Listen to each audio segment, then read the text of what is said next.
We'll call to order the Board of Zoning Appeals. Would you please stand for the pledge? Jerry, would you lead us in the pledge, please?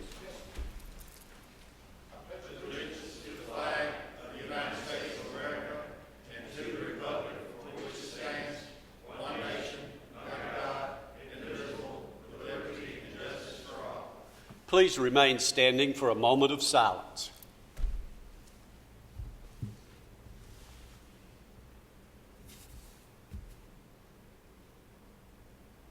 Thank you. Call roll, please.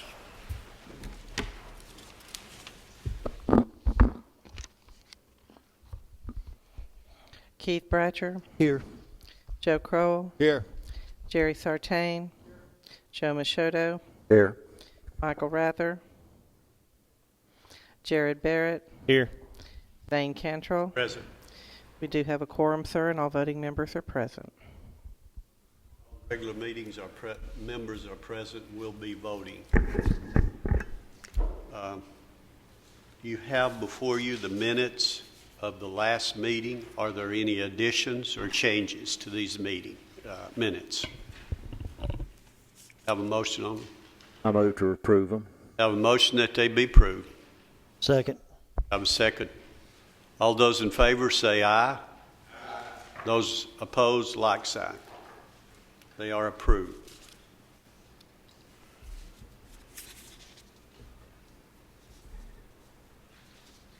Do we have any old business to come before us at this time? Okay. Let me welcome each of you here and give you a little bit of information how we will proceed with this. We will have a report from our staff on each applicant that comes before us. After that, we'll ask those of you who are making this request to come to the podium and give us any additional information that you might have. There may be some questions from the board to you. After that, we will have a complete public hearing over each item that comes before the board. We ask those of you who are here for the public hearing section to come to the podium, give us your name and your information. We ask that you try to keep this within 3 minutes when you're speaking. We've reviewed all applicants, all information, so we have a pretty good idea of what's coming before us at this time. And I don't mean to rush anyone, but we don't need to be here all night on some of these items. The first item we have is a request by Johnny Spies, who is requesting a variance to reduce a rear yard setback. What do you have on that, please? Thank you. Application 2013-20 filed by Johnny Spies is a request for variance relief to reduce the side rear yard setback from 20 to 15 feet for a property located in a light industrial zone. The property is located at 223 Floraton Road. It's zone light industrial and it's 0.83 acres. The applicant would like to construct 2 additions to the existing structures on the property. As you will see, the aerials show that it's a vacant property, but actually in 2012 he received zoning approval to have the property zoned to services to allow for commercial storage buildings on the site or storage associated with his commercial business. And he developed the site in accordance with the services zone setbacks and provided the required buffering between the residential district to the north. And the applicant would like to construct 2 additions that will be consistent with the existing building lines on the property. However, under our new zoning scheme, he was zoned light industrial, which better matched the use that was established on the site.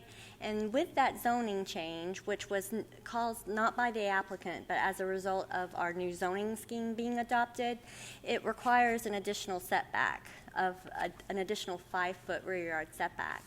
So this is the reason that Mr. Spies has to appear before you, is to get the variance to allow him to construct those two additions. Staff finds that he meets the criteria for variance, that the hardship was not created by the applicant, and recommends approval of the application. We've not received any phone calls on this application. And these are photos of the site. It's John Bragg and Floriton Road. This is the site. These are the residential homes that are located adjacent to the property. And you can see he has a privacy fence that separates them. But he wants to construct the addition to this structure and a structure that's located in the back. And you will see on the site plan the exact locations coming up. And so you can see the existing shop buildings. And then the additions are relatively small. One's 200 and one's 600 square feet. And he's maintaining that building line that was, when the property was originally developed, it was developed in accordance with the services zone. And that concludes our presentation.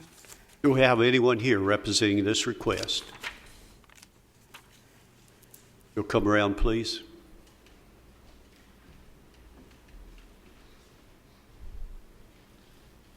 Hello, I'm Jamie Reed. I'm representing the applicant tonight. He had to be out of town tonight. I'm the engineer on the project. I'm just here to answer any questions. Like she said, we just got hardship of the zoning, change the setbacks, and the buildings are parallel with existing buildings. Any questions? Thank you. You may be seated. We'll open this for a public hearing for anyone who'd like to speak on this request.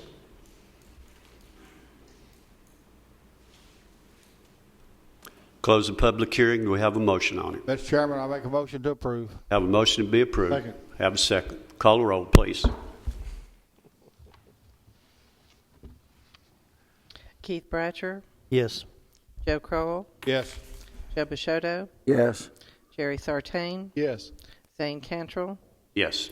Motion carries, sir. Okay, it is approved. The next item, we have a request by Amanda Mino, who is asking for a special exemption approval allowing establishment of major home business, and this is the manufacturing of custom rifles. What do you have on that, please? Thank you. Application 2013-21 filed by Amanda Menino involves a property located at 5160 Farrell Hollow Road. It's a 100.38 acre site. It is located in a residential low density district, and they are seeking a special exception for a major home-based business to allow them to manufacture custom rifles on their property within an existing building that's on the site. As you can see, it's a relatively large site. This area is surrounded by other large acreage tracts with homes and farms on the property. It has property along Farrell Hollow, and then you go down Old Farrell Hollow Road and cross a bridge to get to this property, and that access is also used by additional properties for access to their property. It's a creek crossing. And these are photos of the surrounding area. The applicant indicates throughout the application they meet all the standards for the major home-based business. They don't plan to have many customers, if any, come to the site itself. No signage is planned. They have security. The only criteria that placed them in this major home-based business threshold was the square footage of the shop building that they will be operating the business out of. So as you can see, this area is rural. The business will not be, there will be nothing visible from the right-of-way associated with this business. And this is just a zoomed-in version. It's kind of hard to tell, so I zoomed into this area. This is the residential home that's located on the property, and then the shop building that they will be operating the business out of. And it's located towards the rear of the property, and you can see in this general area. We received one call, informational call, and a letter in opposition, which was passed out to you in the pre-meeting. And that concludes our presentation. Okay, do we have anyone here representing this request? If you'll come around, please.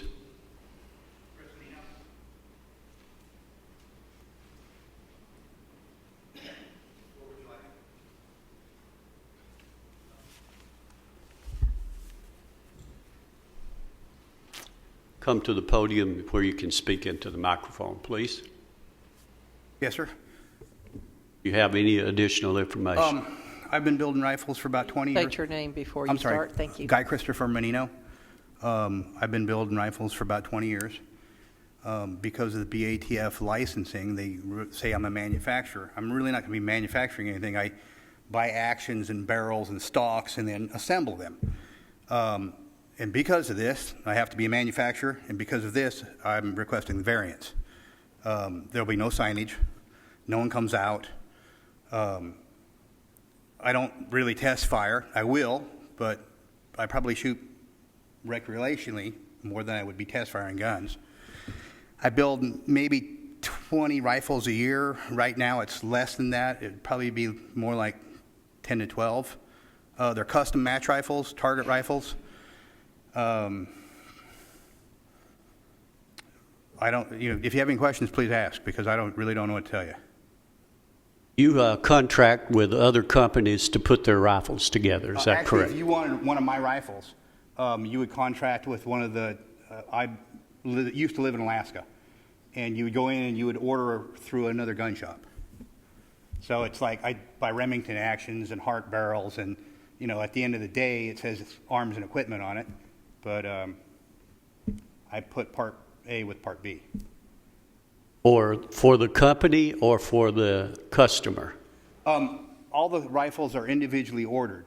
So you would order a rifle. We might talk via email. Actually, you'd probably talk to a gun shop in Alaska, and you'd say, gee, this is what I want, and this is what I'm going to do. And we'd talk back and forth until we figured out exactly what you wanted.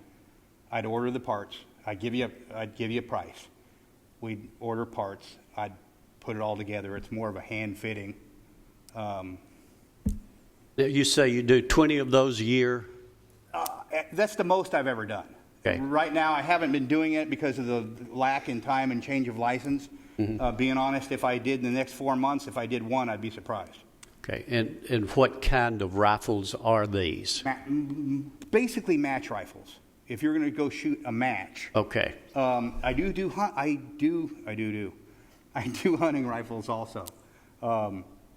But more often than not, they're custom match rifles for target shooting. Any other questions? I got Good one. question.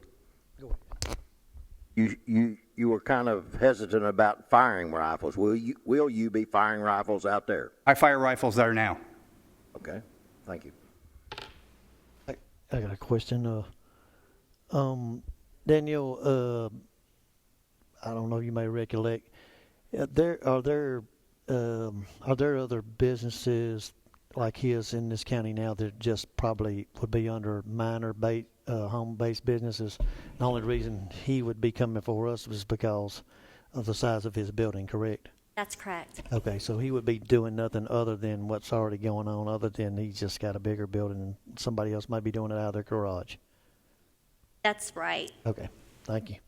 Can I answer? When we talked, they said the only reason I am a major is because of storage issues, because this really was a garage-based business before. And they said, well, what's the most you'd use? And I said, maybe 400 feet, at the very most, maybe 600. That puts me over the limit. Go. Okay, I got a question. You're saying do you test fire those weapons? More often than not, no. Do you have a firing range that you fire them on, or just fire into a hill, or fire into? Well, I have a range. Basically, I put some steel targets up that I can shoot. I don't have a regular range, but I can, if I had to, I could build a range. I don't. More often than not, my rifles fire. What I'm trying to say is it where those rounds won't get away? And No. when you fire them, what do you fire into? If I was on the property, Yes, sir. I got a pretty steep hill, and I got some steel targets I shoot You at. fire into the hill. Yes, sir. How many employees will you have? None. None. And you'll assemble, so you say not more than 20 weapons a year? My license states that I can do up to 50, but I've never done more than 20 in probably 18 years. Okay, thanks, sir. Jerry, did you have any other questions? Any chemicals, storage, or anything like that involved, or you're just assembling them? I have probably a gallon of acetone and a gallon of lacquer thinner. Any painting, hot bluing that is done, more often than not, people want fancy paint jobs. I send that out. Any other questions? Thank you. You may be seated. Thanks, sir. We'll open this for a public hearing for anyone who'd like to speak on this.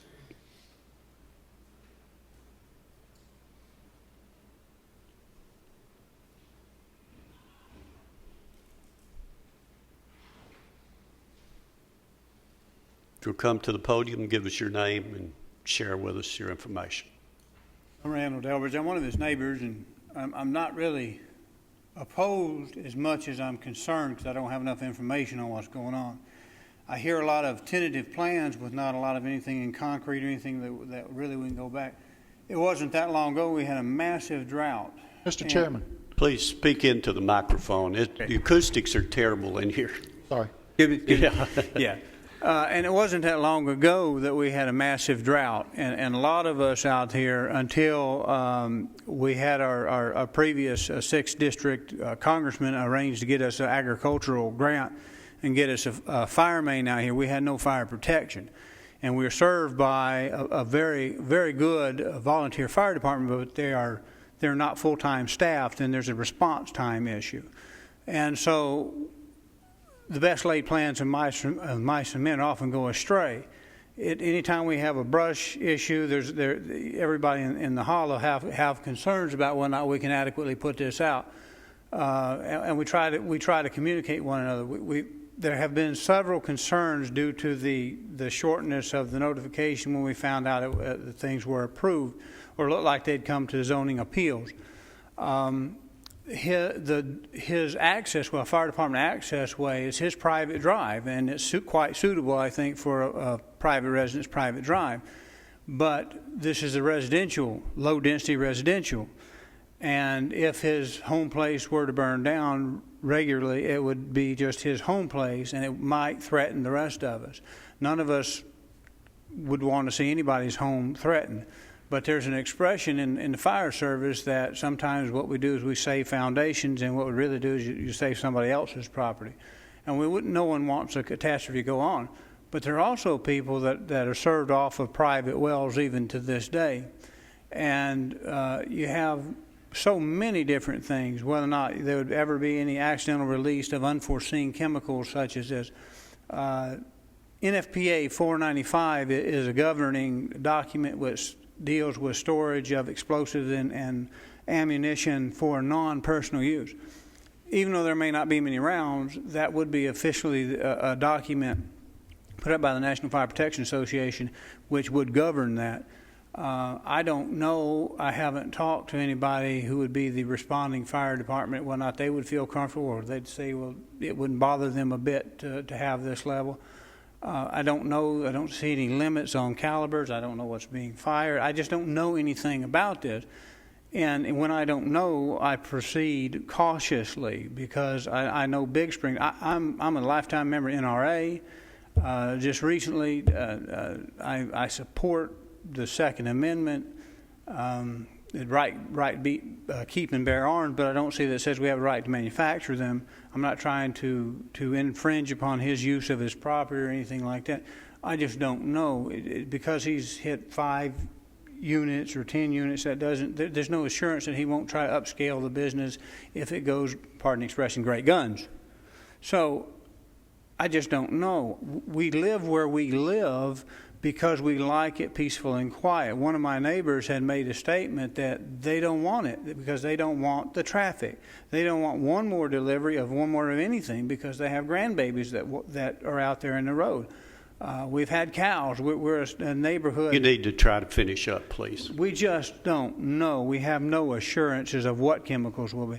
To blue a barrel, it's a heated process. To store the chemicals, to store...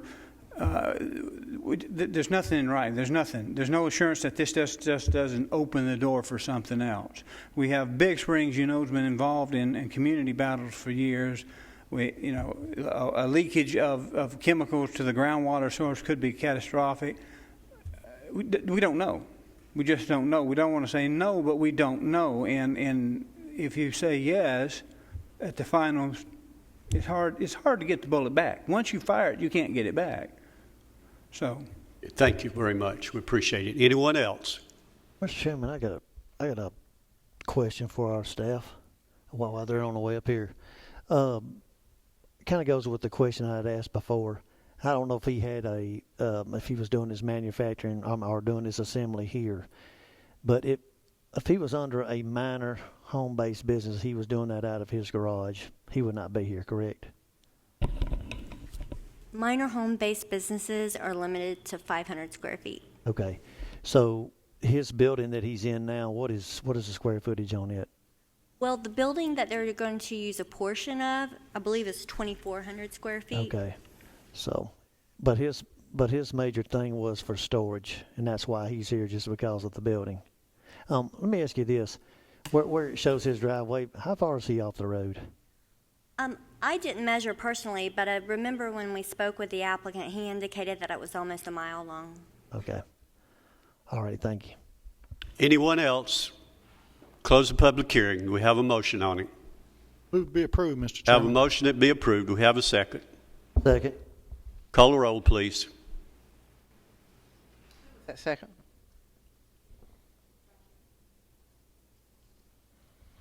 Keith Bratcher, Yes. Joe Crowell, Yes. Joe Machoto, Yes. Jerry Sartain, Yes.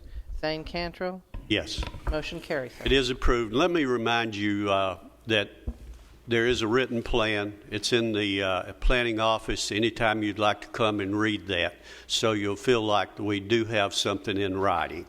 And also remember, you do have some protection by the BZA. What we giveth, we can take away. Can't we, Mr. Reed? You've heard that before.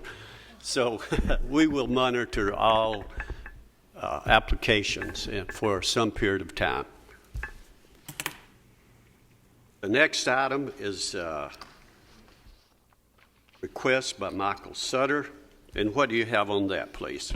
Thank you. Application 2013-22 is a request for a special exception allowing the establishment of a major home-based business permitting a wholesale manufacturing business using mechanical processes to transform plastic and wood into consumer goods for property located in a residential medium-density zone. The applicant, Mr. Suter, is in the process of purchasing this property, but the purchase is contingent upon him being able to establish his business, which he has had within his residence here in the city for several years. He would like to establish his building in the existing garage that's located on the site. It's a 21.43 acre site that's located off Newman Road and 1671 Newman Road. It's zone residential medium density. And the applicant has demonstrated that he meets the requirements, and I want to point out the applicant did indicate his 36-inch by 18 sign.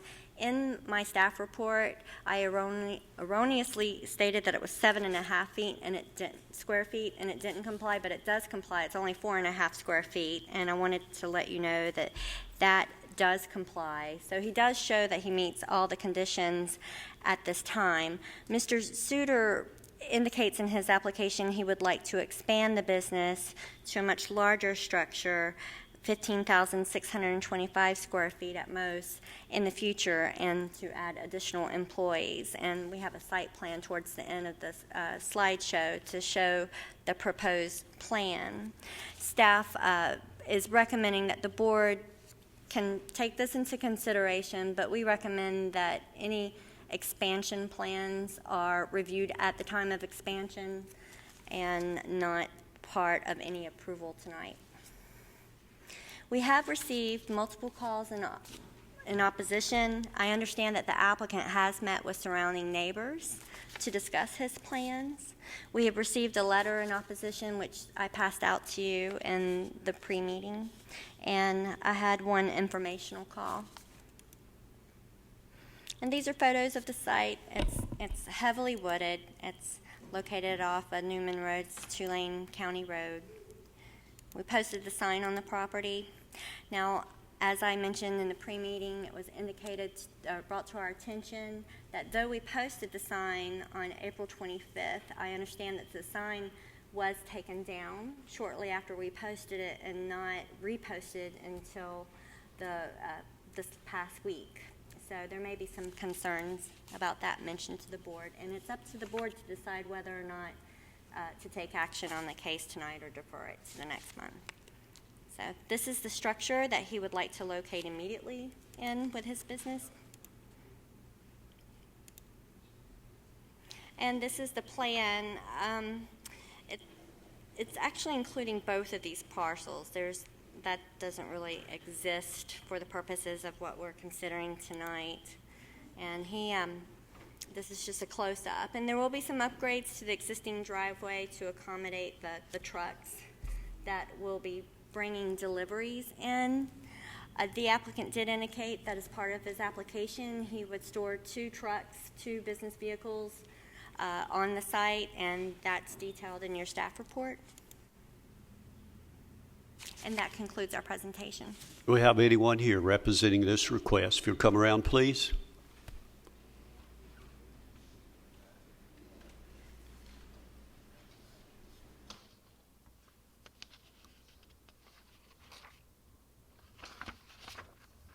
My name's Mike Suter. Give us your name. Mike Suter. The company that we actually operate here in the city right now by the VA, we operate out of a 2-car garage, and the Lord has blessed us with the need for more space to accommodate some of our assembly processes and things like that. That's one of the reasons for our wanting to acquisition this property. The intention, like she said, is to move into the 3-car garage structure that's there now and use that. What we primarily also wanted to know from the board was, one of the reasons for acquisition of this property is to allow for some degree of future expansion. And we wanted to know kind of the board's position on us being able to possibly expand in the future and things of that nature. What we do is we manufacture jigs and tooling for luthiers that make guitars and stuff. We don't produce mass quantities of stuff. We drop ship what are called radius dishes and things like that for sanding guitars down to the right radius so they make the right tonal stuff and things like that. Those are produced on a one-off basis. They order it, we produce it, we drop ship it via UPS, things like that.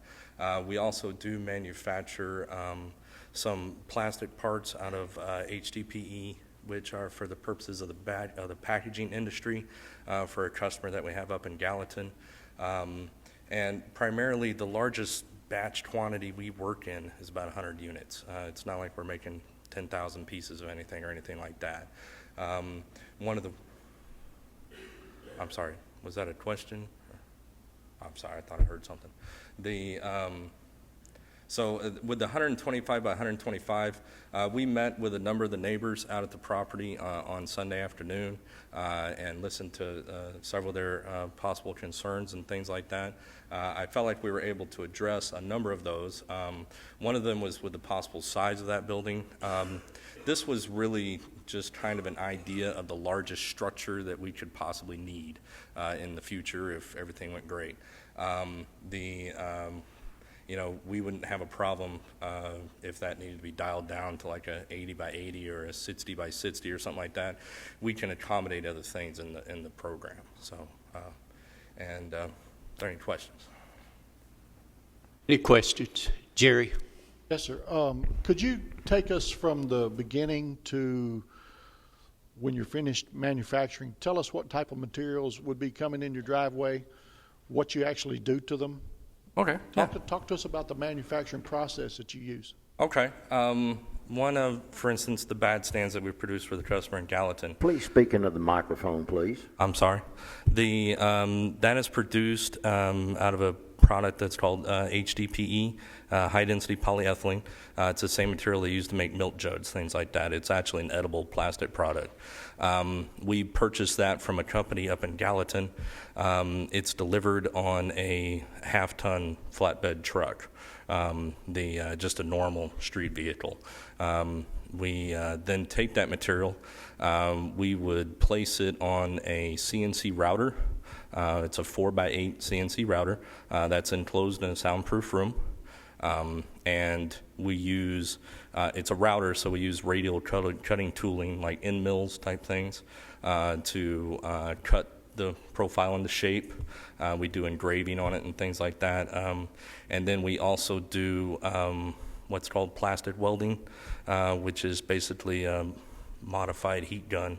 It's kind of a glorified heat gun, basically, but we take and weld that together so that it stands up, and we slot it, and then we wash it with water just to wipe it off with a rag to get any dust or anything off of it. We package that, we load that usually in units of about 100 into the back of my Dodge Ram 1500 pickup, and then we drive it up to Gallatin. Your plastic that comes in, is it like a recycled pieces, or is it in the pellets form? It's solid sheet. We don't have we purchase solid sheet. We don't resmelt plastic or anything like that. All of our material is 100% recyclable, so because it is milk jugs basically. So we take any of the scrap, which is really minimal as it is, and we take it over to the recycling center and drop that off.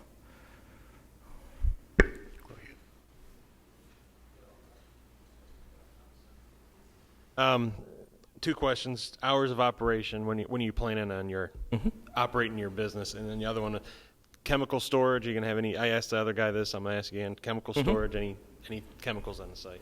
The chemicals that we use, the only thing we really keep around is some laminate cleaner, because one of the products we manufacture is a phenolic laminate product for the woodworking industry. We do keep a gallon of what is considered a low-level laminate cleaner and a gallon of high-level cleaner. Occasionally we might have 5 gallons of the whole stuff in total. And you said hours of operation? Okay. We typically operate, my employee typically works from 9 to 5. It is very rare. I raised my daughter during the day. So what we used to do when I didn't have an employee was I would operate from about 10 o'clock at night to 3. And we do operate in a standard residential neighborhood, and we had done that for 4 years without any complaints. We make very little actual noise.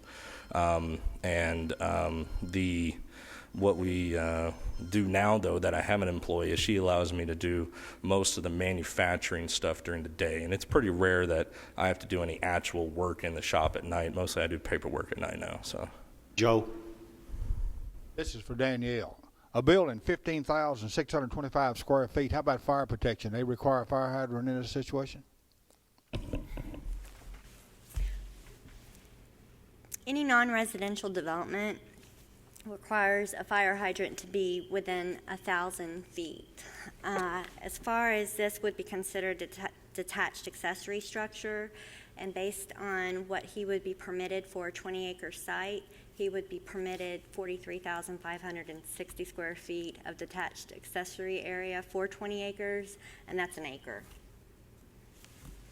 He's allowed how many square feet? 43,560. But because of him wanting to locate his business in the structure, he would have to be re-reviewed. You know, in past, just about any business we approve, they require that fire hydrant. If not, they come before us to get special exemptions not to have it. That's correct. He's a resident.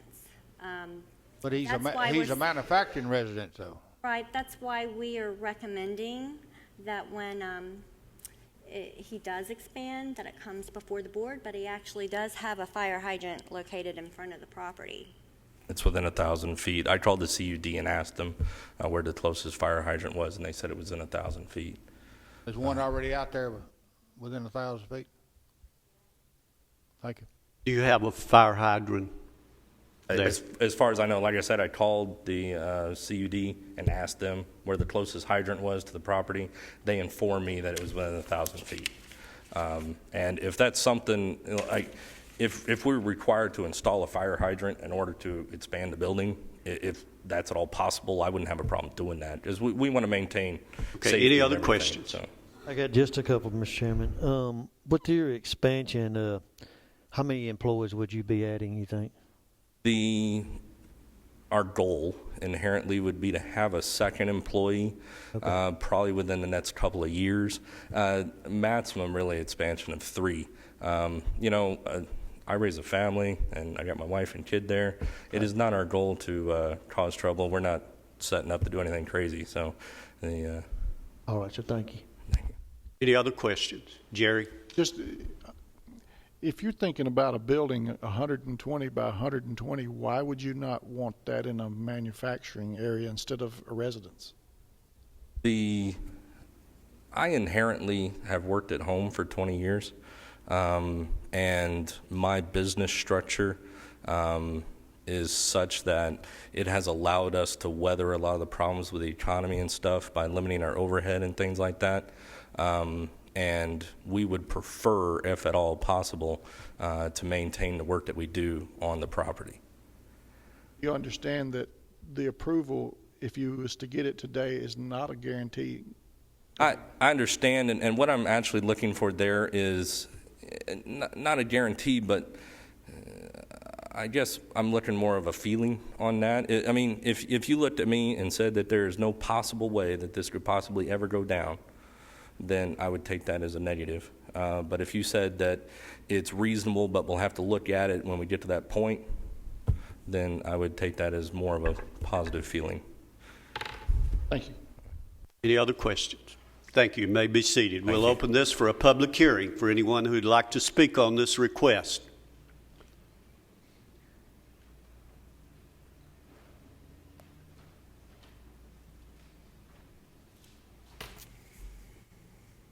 Those of you who'd like to speak on this, just come around to this side.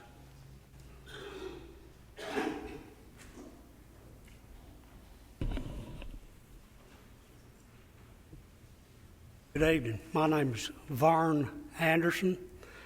I've lived at 1257 Newman Road since 1971. I was born in Rutherford County. I've lived out there all my life. It's a quiet country community.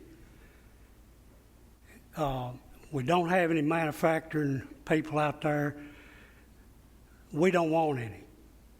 We want it to stay as it is. We're losing too much country as it is. We want to keep our setting in the country.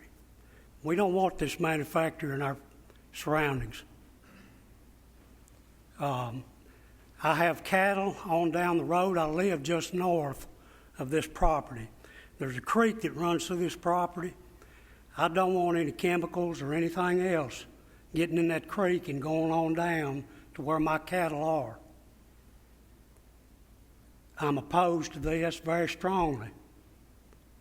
And I hope that you gentlemen will deny this man. Thank you, sir. Next. Mr. Chairman, I got a question for Danielle right quick while they're coming up. President, does he have a minor home-based business? Is he already operating there? He's located in the city now. Oh, okay. So he's wanting to bring this to his home. Okay, thank you. Go ahead. Hi, I'm Peter Moret. I live pretty much next door to where Mr. Suter's looking to buy. My concern is his expansion. Every conversation, we met with him last Sunday, and the conversation was about his expansion. His application is about his expansion. It's 15,625 square feet. I'm opposed to it, and I'll always be opposed to him expanding. I think Mr. Suter even just asked, he wants an idea of whether that's going to be possible or not. I don't have a problem with him doing what he's doing in his garage if he meets all the qualifications and we don't hear him from the property line. But when we met with him Sunday, he said that, and I'm pretty sure I'm accurate on this, that he does have tractor trailers coming in once a week. He did say that he's going to have to change the driveway. I asked him, how are you going to get a tractor trailer down the driveway? He said, we'll have to move the driveway, expand the driveway. That means expanding enough to where he has to turn around a tractor trailer on the property, or the tractor trailer has to drive in and then back out. It's going to block the traffic. That concerns me. The fact that he has to work, and he just said he has to work in soundproof rooms. The garage is not soundproofed. I don't know what he's planning on doing to soundproof it, but if it's loud enough to where he has to work in a soundproof room, then it's going to be pretty loud. But my main concern is his expansion, and I think he's asking, is it possible for him to expand? Because it's obvious his plans are to expand. His plans are not just to work in this 3-car garage. He wants to expand. And sounds to me like if he gets an answer tonight, whether that's possible or not, it means a lot to him whether he buys the property or not. Those are my concerns. Thank you. Appreciate it. Thank you. Next.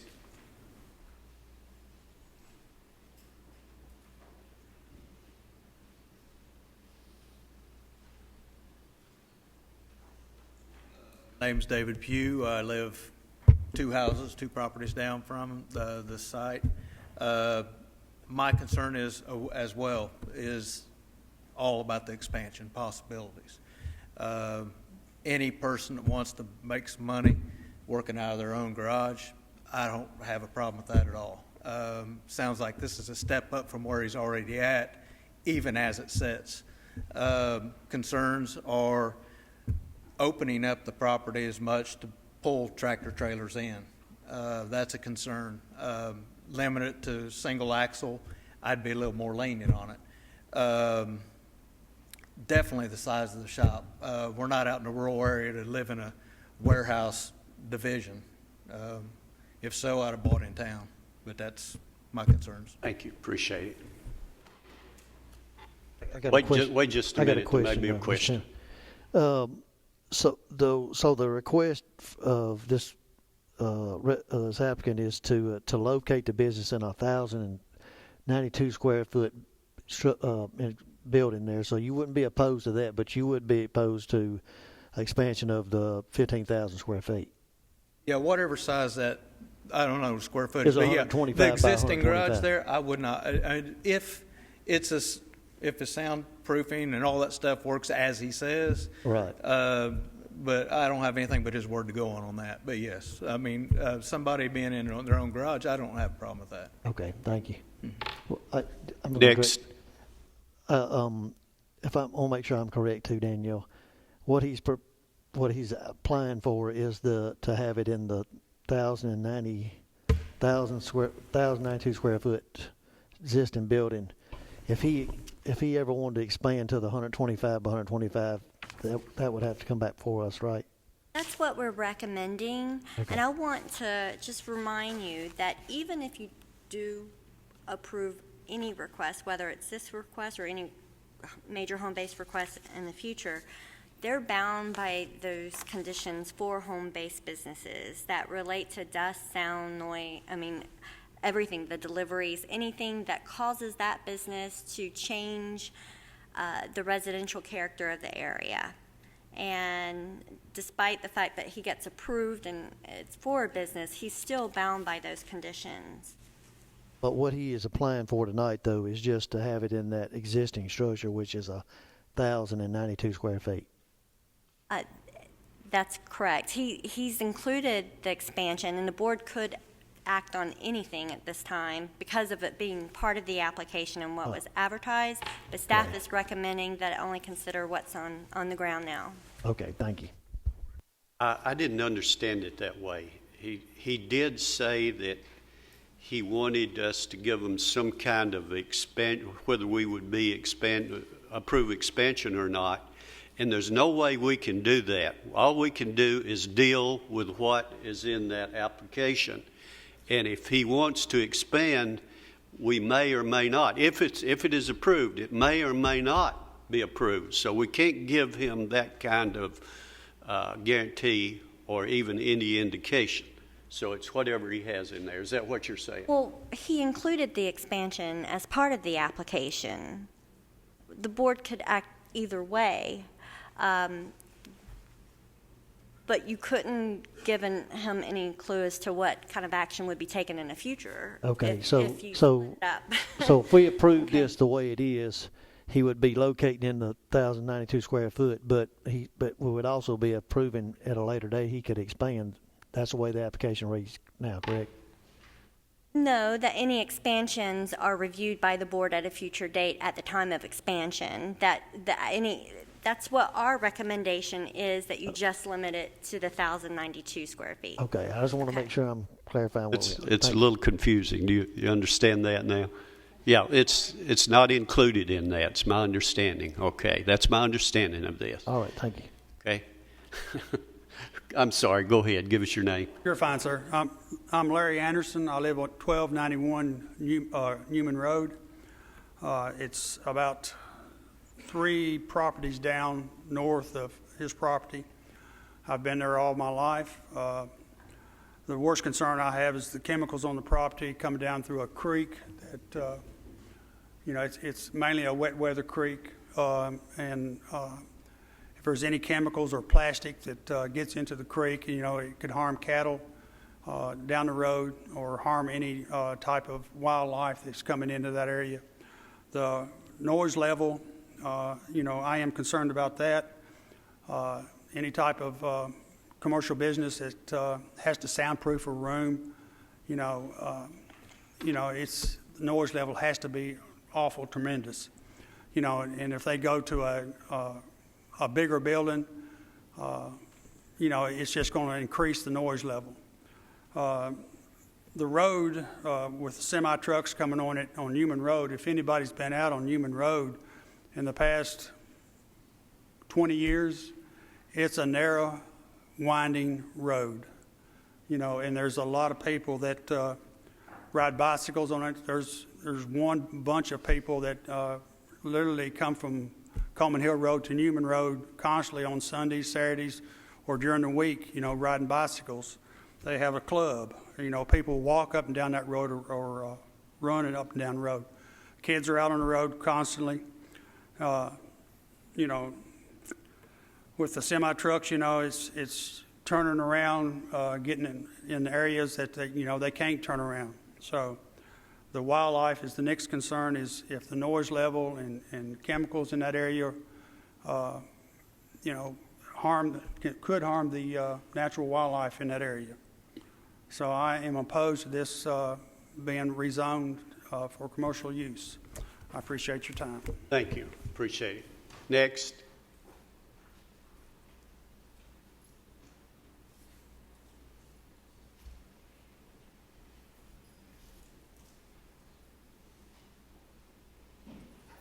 Ruth Scruggs. I live at 441 Scruggs Hollow Road. That's behind the property.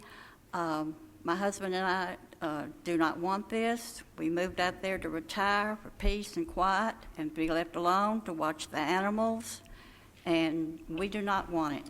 If all he's going to take in chemicals is a gallon bucket or a 5-gallon bucket to do a business like that, how does he do a business with a gallon bucket of chemicals? And if he's going to expand to a 15,000 square foot building, how's he going to do a business with a gallon and a 5-gallon bucket of chemical? Where's he going to store that much chemical for that big a plant? We are opposed. Thank you. Thank you, ma'am. Next.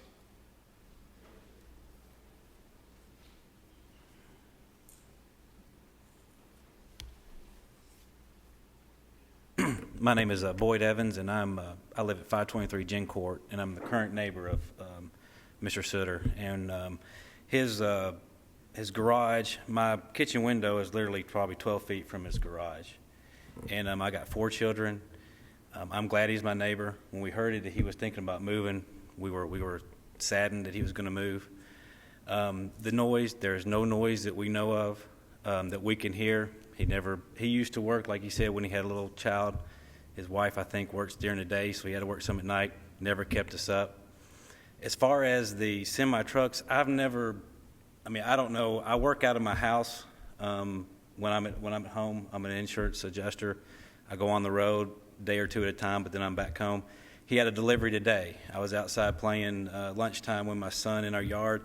We actually hit the ball, and kind of the home run thing is his driveway. A truck came up. It was a little bit bigger probably than a delivery truck for a Lowe's or a Home Depot. He came out. There's nothing ever where they've had any equipment to get off of the property. The guy got it off with a dolly, pulled it up, dropped it in his driveway, left. We were in a cul-de-sac, just turned around in a cul-de-sac and left. So I'm not authority on semi-trailers, but it's not one of these big ones. It's a large truck. But yeah, once a week, he would have to speak for that, but I don't know of any deliveries once a week coming.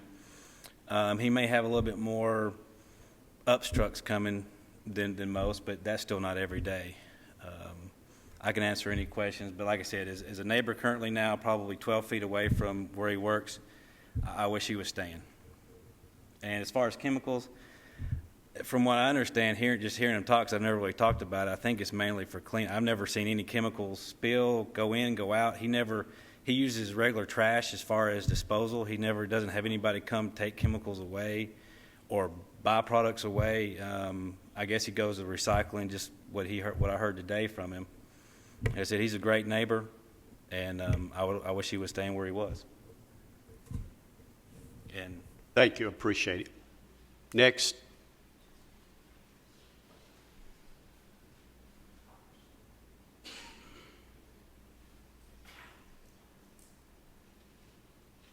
My name is Ben Nisley. I live directly next door to that property. We're concerned about the increase in traffic, and also we just finished clearing 4 acres for our horses, which would be directly beside the expansion.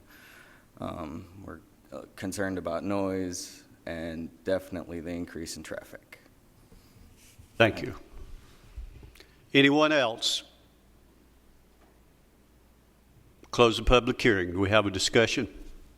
Could you ask Mr. Suter to come back up, please? Mr. Suter, you've been requested to come back up.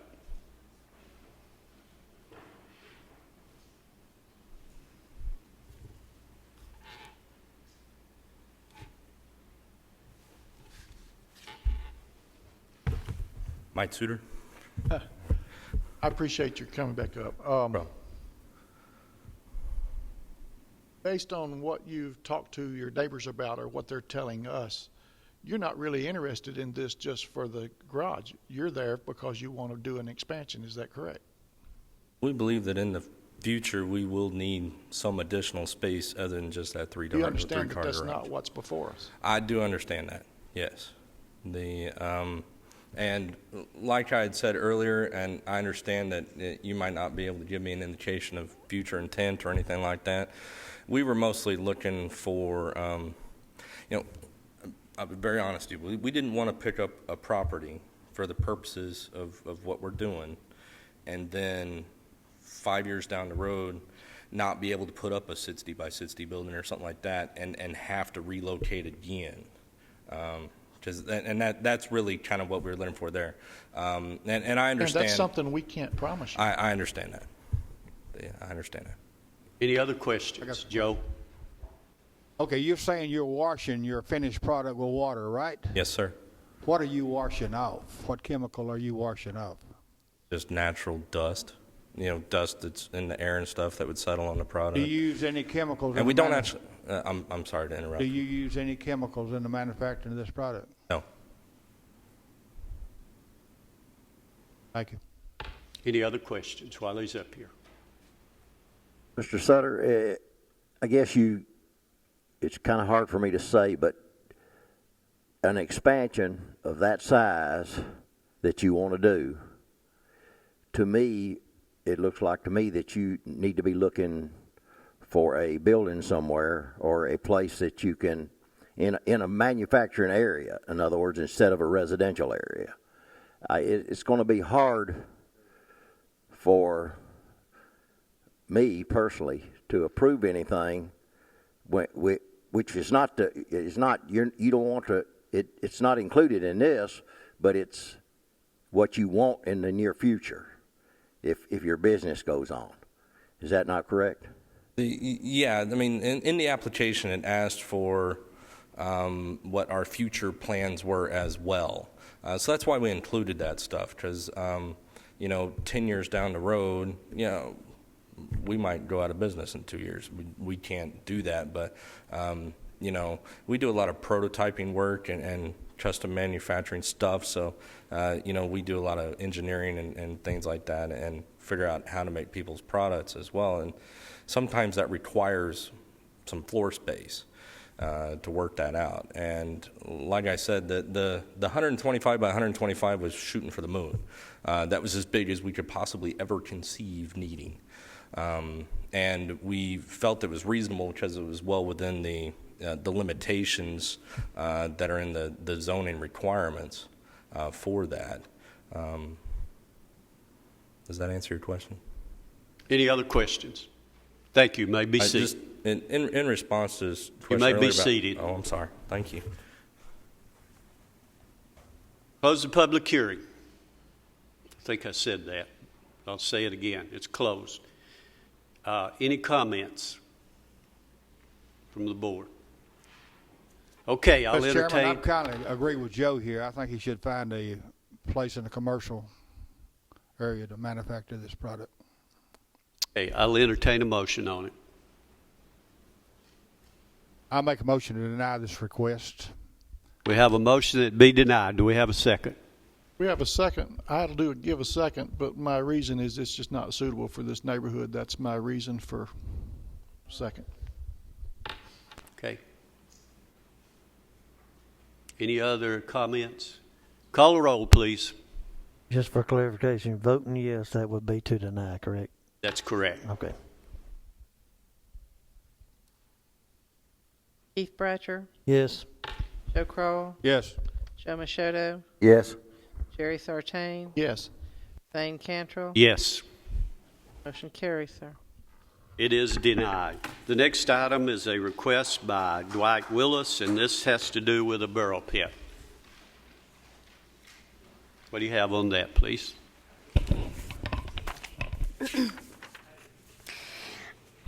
I'm sorry. Thank you. Application 2013-23 involves the property located at 2125 Stewart Creek Road.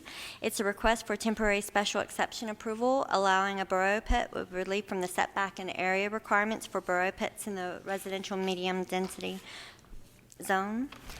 And this property is 15.4 acres.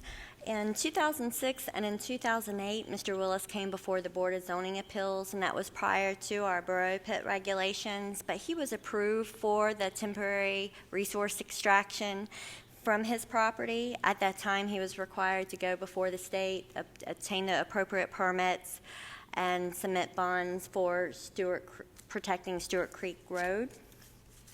And if the board approves his request tonight, he would have to submit all of that information again.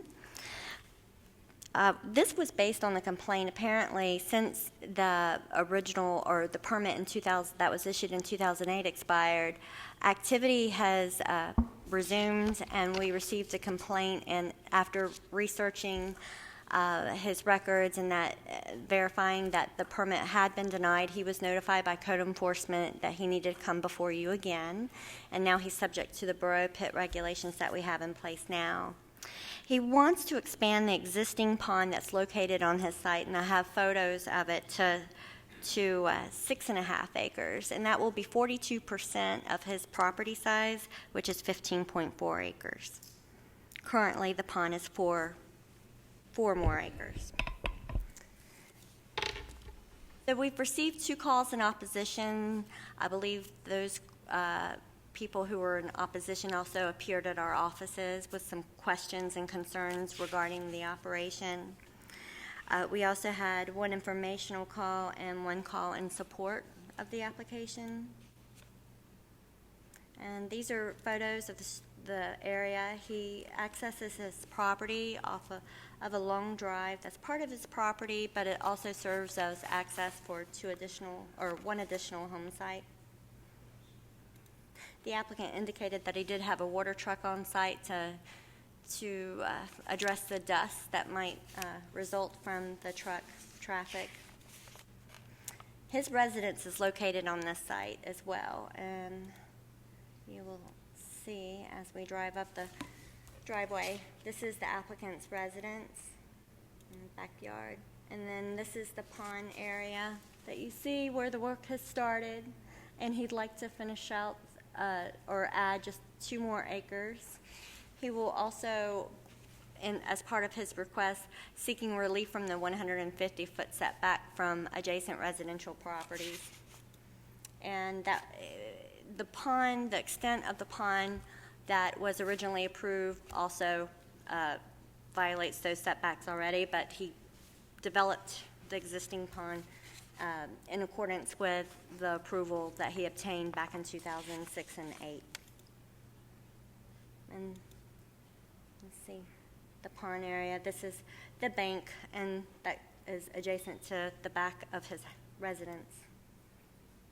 And you can see the white area that you see here is where the approximate limits of the existing pond, and this yellow area is what we're considering tonight. And again, he will be subject to all the borough pit regulations, and so this approval tonight would not be ultimate approval. He still has to go before the state, before our engineering department, and make sure all the bonds are in place. And we posted a sign on the property, and that concludes our presentation. We have someone here representing this request. If you come around, please.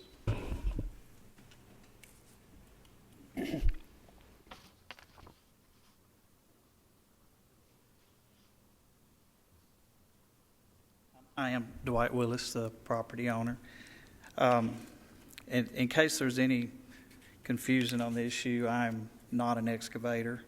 This was a project that my wife and I had dreamed of, and we were lucky enough to find a excavator who would take the project on for the dirt. We've also been fortunate enough to have considerable development in the area, no less than 3 major subdivisions being developed within 2 miles of the property, and a large percentage of those properties' yards have been graded and finished and backfilled with the dirt from this site. So this excavator has access to 2 of his own trucks and 1 friend that he part-time employs. So the 3 trucks are the limit of what makes traffic on my driveway for this project. The highest number of trucks operating during the allowable hours in one given day was 41, in case somebody has said otherwise. We did do the state requirements from distance from the creek. We very much would like to finish it, and part of the reason that it went the length that it has went were circumstances beyond our control. The excavator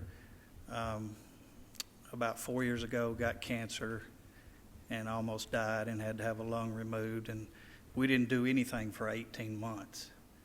And then that was followed by the recession. And when you're doing this kind of project, it's greatly dependent upon growth and development in the area and who needs dirt. So there were long periods of time, even after I paid for permits and fees, where I received no benefit from them. But I would like to finish it. I appreciate the patience of the neighbors up to this point. Some are here tonight, some are for, some are against, and I appreciate them too. It's gone on quite a while, and I very much want to finish it this year. In fact, it will be finished this year regardless. I mean, it'll be done. There'll be no more digging because it's time for it to be over. And I do appreciate the patience, and it has a lot of potential, and I've got a lot of neighbors who have requested to fish in it and recreation around it, and I certainly hope that's possible. I've tried to address any concerns that have been delivered to me. I'm sure I'm not aware of all of them, and we've tried to keep people happy by giving dirt away to some people who've asked, and even sidetracking and hauling gravel for a few people to keep people happy about the project. But like any project of this size, I'm sure there are some legitimate concerns, and I do appreciate their issues. And with that, I'll leave it for questions. Any questions, Joe? I would like one for Daniel. Daniel, would you go back to the picture of the pond itself? Then I got a question for Mr. Willis. It looks to me like it's just patches of water, or is that moss over that water? That's the typical March pollen that accumulates and lasts about 2 weeks, and then it's gone. How deep is that water? There's no part of that right there over 4 foot deep. Now, eventually, I hope to have some greater depth, but it's in an area that's prone to flood, so it will maintain a 3 or 4 foot depth without much difficulty. So what's your goal, to make a lake out of that, or what? Well, I don't know the legal definition of a lake, but everything you see there used to get under 2 foot of very fast-moving water. So there's no berm. It's just been a removal, and it has greatly helped the flooding of property downstream. In fact, I've had some local farmers come up and say they just wanted to see what had changed because their cornfield hadn't flooded in 5 or 6 years. So, and the Corps and the state that came out said that it had a lot of potential to relieve flooding downstream. And like I say, it was property that we could not do anything with in the realm of planting crops or keeping cattle. It just flooded so easily. I mean, if I get, that thing can be completely dry, and if we get a 4-inch rain, it will fill to overflow and be a foot underwater. Sir, if that be the case, you won't make a lake out of it because all your fish will leave it. Well, I've talked to the state about that, and they tell me that as long as you have depths, that sometimes you'll lose some fish, sometimes you'll gain some fish. So I'll just have to see if they know what they're talking about. Okay, thank you. Any other questions? I got a couple of questions. Mr. Willis, I know you said you started this thing some years ago, and you wanting to finish this thing up, and I'm sure the neighbors just want it to be over with. One thing I got right here, you have the original approval was for 4 acres, and you want to expand it to 6.5. Let me ask you this.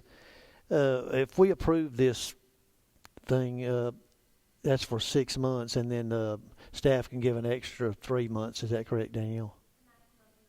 9 months. I don't want 9. I do not want 9. Let me ask you this question. If we approve this thing tonight, would 6 months get you? 3 months. Could you have this thing done in 6 months and be done and over with? And get me. Okay. All right. Thank you. Any other questions, Joe? You made a statement a while ago, and I'm not sure I understood it right. You said 40-something trucks. Is that 40-something trips in and out of there a day in 1 day's time? Yes, sir. Okay. And that's maximum. Maximum. Okay. Any other questions? Thank you. You may be seated. We'll open this for a public hearing for anyone who'd like to speak on this request. Come around, please.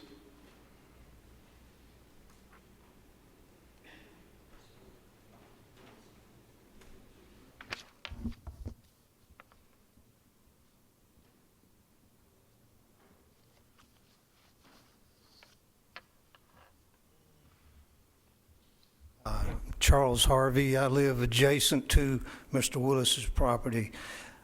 And in 2006, we knew there was going to be a fish pond, and but we had no idea it was going to turn into a full-time soil trucking operation.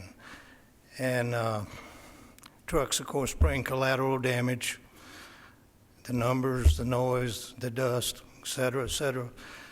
And this is a growing area, like a lot of Rutherford County, and we're concerned about the foot traffic on the road. If you've ever been down Stewart Creek, you know it's a tight road with a lot of 90-degree turns in it, and safety is an issue.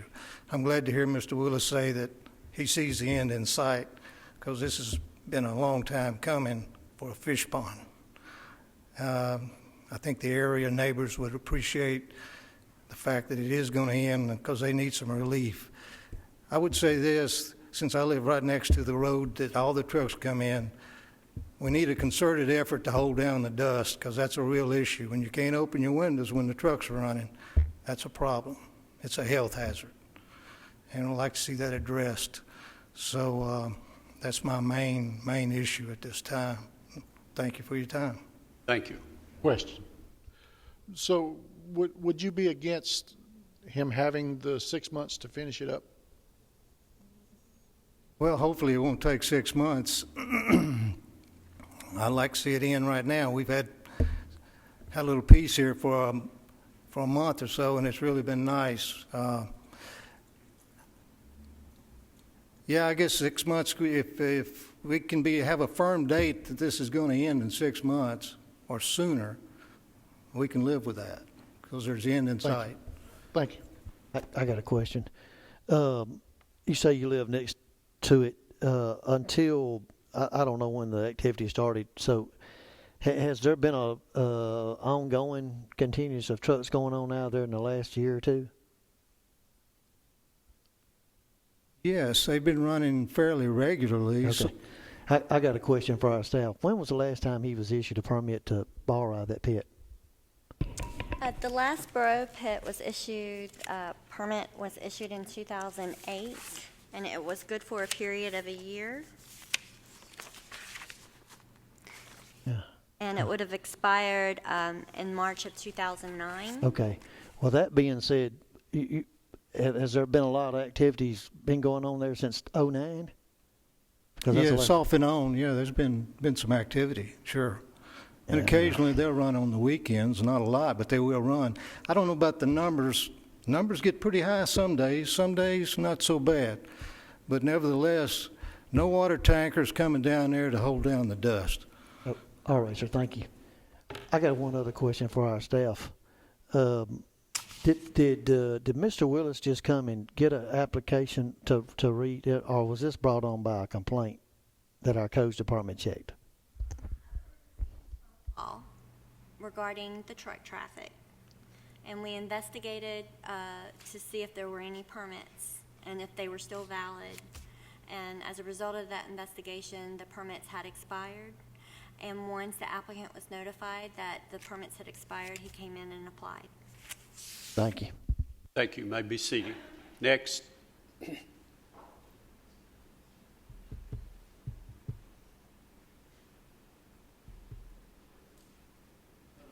Hello, my name's Tim Sweeney. I live right next door to Mr. Willis. I'm in favor for him to finish it. I think it's going to help the subdivisions finish their development and give people employment that way. It'll be good for the wildlife once it's finished. I don't see an abundance of, I work during the day, so when I come home, the trucks aren't running. I saw them run one Saturday. I haven't seen a lot of weekend activity. I've been in the house about a year and a half. I haven't seen a whole lot of weekend traffic. No trucks I've not been waking on a Saturday morning due to truck traffic or anything like that. So it's primarily during business hours from what I could see. So I'm in favor for him finishing. Any questions? Thank you. You may be seated. Anyone else? Close the public hearing. We have a motion on it. Mr. Chairman, I think his neighbors they seem to be anxious for him to finish. And I think when he finishes, it would look a lot better than what that picture shows. So I would vote to approve for 6 months. Okay, you're making a motion to approval for 6 months. Yes, sir. Do we have a second?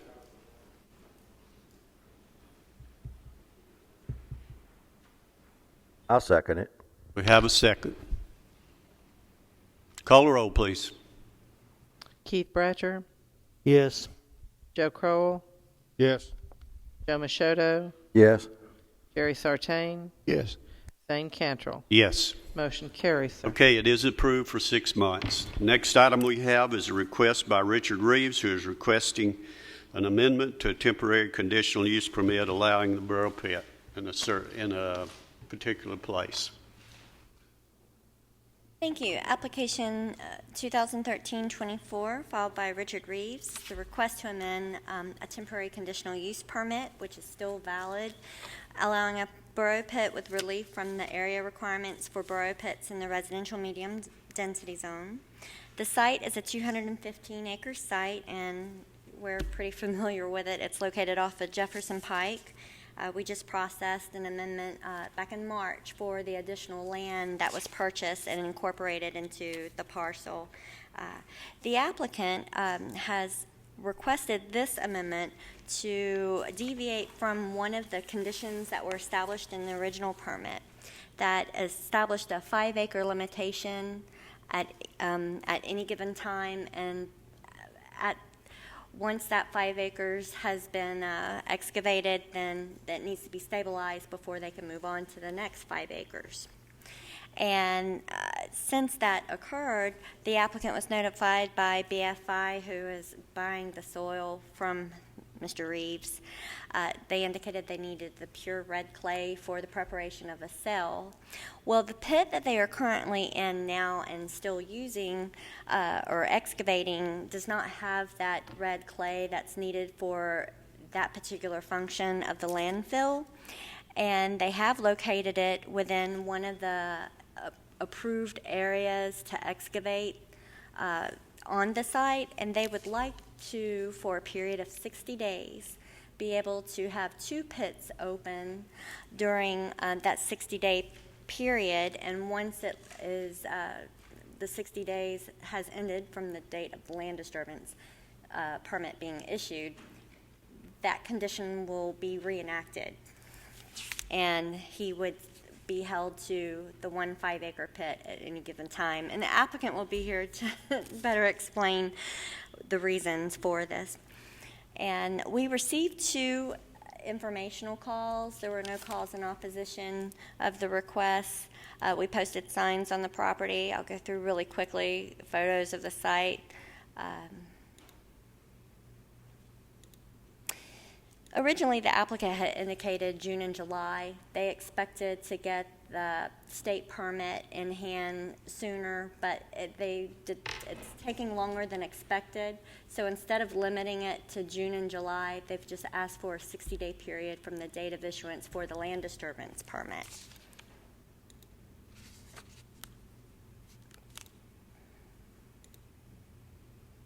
And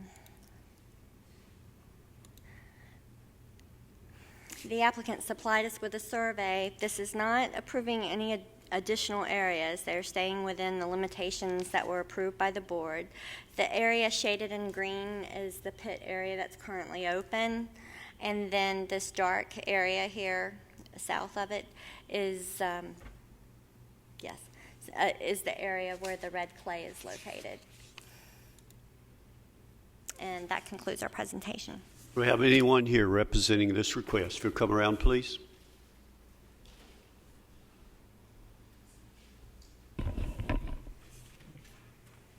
Good afternoon. I'm Ted Goodman of the law firm of Murphy & Murphy, and we represent Mr. Reeves in this application, which, of course, is an application to amend the special exemption that's already been granted by the board. If you go to the next slide, please. This is the 215.66 acres owned by Richard Reeves and his wife on East Jefferson Pike, which is directly adjacent to the BFI property.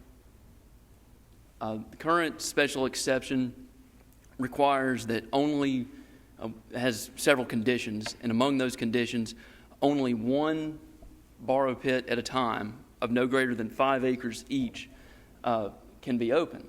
And what we're requesting is to, for a 60-day period, allow to have 2 borrow pits of no greater than 5 acres each open. And again, that would only be for 60 days.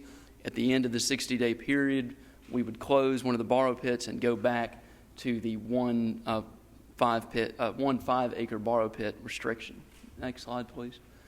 As was already mentioned, we had initially when we filed this request, we had said for the months of June and July.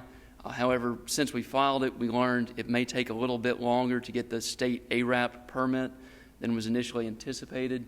So we've changed our request to say for a 60-day period to commence with the issuance of a land disturbance permit by the county. So this is not, we're not changing the time period of the request. We're just the number of days, just kind of allowing a little bit of leeway there as to when the excavation would occur. Next slide, please. The purpose of this amendment, BFI is in the process of preparing a new cell at the landfill. One of the requirements of when they're preparing that cell, they have to put a special lining in the cell in order to comply with environmental regulations. Red clay is a special type of clay that they're required to put in for that lining, and red clay exists in the southern portion of the Reeves property in a borrow pit that has already been approved by the BZA. So this is not a new pit, it's one that's already been approved by the BZA. Next slide, please. It's important to note this is not an expansion of the landfill. It's not extending the life of the landfill. The cell is being prepared in an area where BFI already has a vested right to operate. BFI said they've already located an out-of-county source of the landfill, of the red clay.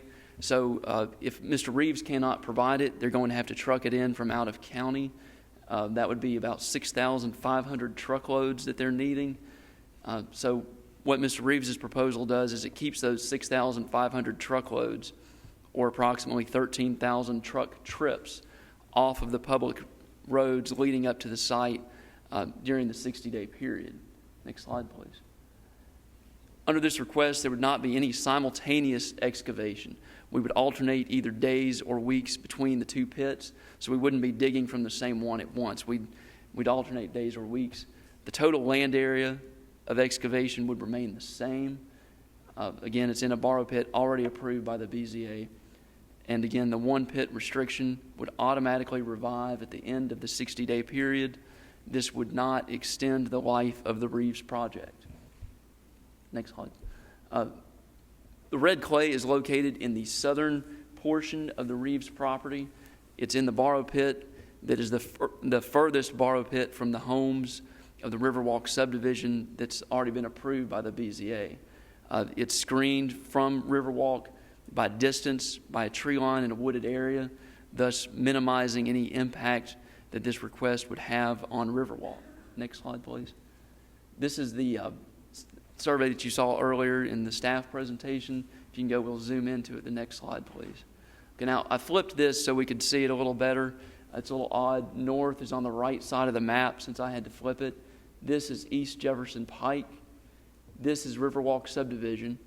This is a wooded area here and a tree line.